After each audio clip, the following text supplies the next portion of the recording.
hari ini lagi berada di Susuru, Desa Kabupaten.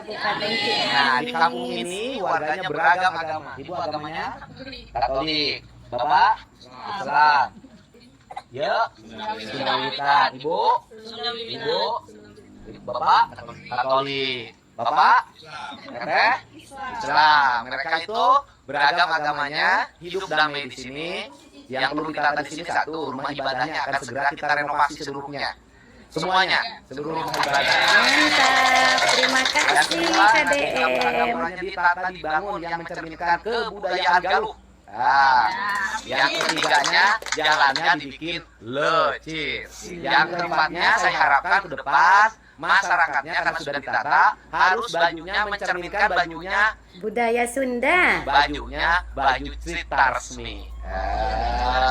Sunda tuh beres.